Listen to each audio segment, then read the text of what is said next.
One of the big motivations at Bass Pro is, of course, wildlife management and conservation.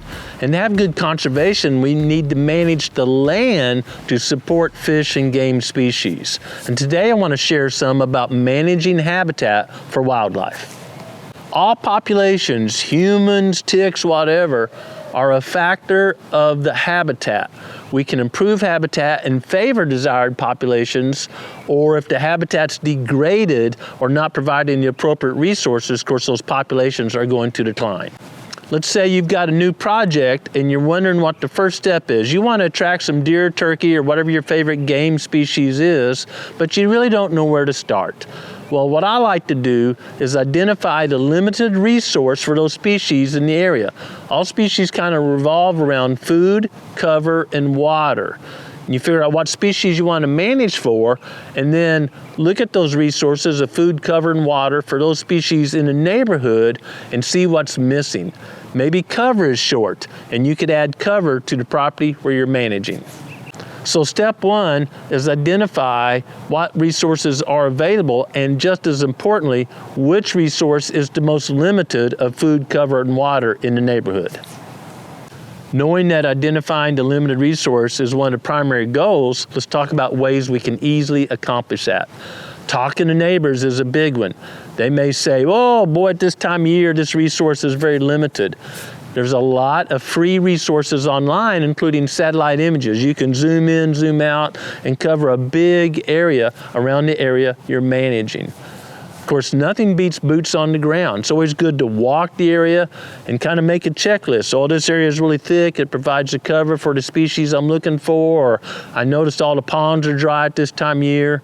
Putting all that information together is a great step in charting the actual management actions you're going to implement.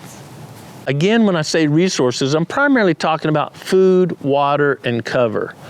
Food resources can change, acorns, no acorns, maybe there's ag and a farmer harvests a crop.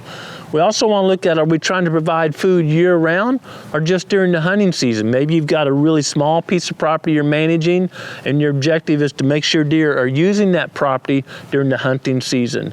It's always important to define your objectives and then use these resources to meet that objective. I want to take a moment and talk about the different types of cover. Cover is a pretty generic word. If we're talking turkeys, there's nesting cover, which is slightly different than brooding cover. Nesting cover needs to be pretty thick, close to the ground. We don't want those predators finding that nest. Brooding cover is a little taller and maybe what we call umbrella habitat, like ragweed, where a stem goes up and comes out, but there's bare ground below, so those little bitty chicks can run around and search for insects, but have some cover from avian predators above. Thick cover for deer could be native grasses or areas that you've burned and allowed some hardwood saplings to come back. We want to make it pretty doggone thick so deer feel very comfortable and wish to stay in that area. Again, it's always important to consider the species you're wanting to manage for and then dial in your management plan as specifically as you can.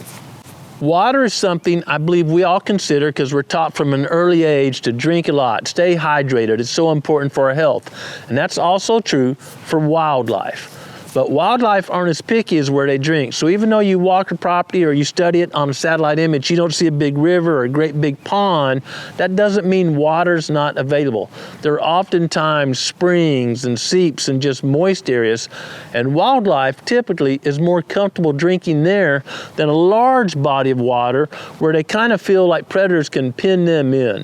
So little small water sites are often more attractive than large bodies of water.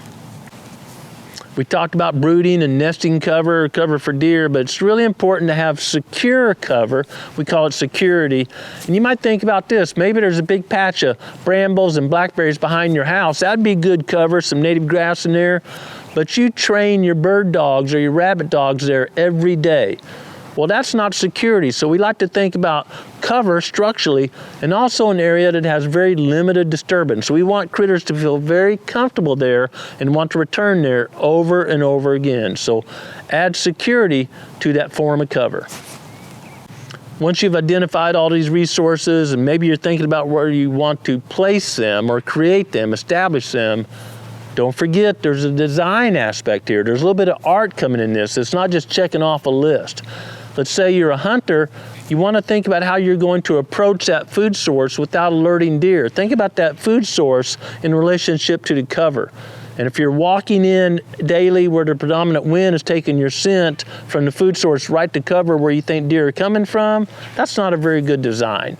So thinking about the design, slope, aspect to the sun, if you're way up north and you know you want to provide an area where deer can stay warm during those winter months, all that design should go into play really before you start implementing the plan.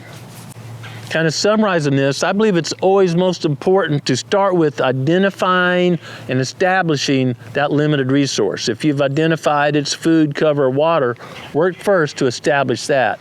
Think about your design along the way to make sure you're establishing that in an area that meets your objectives. If you're interested in land management, stay tuned because there's going to be several videos in this series addressing how we can all work to improve wildlife habitat.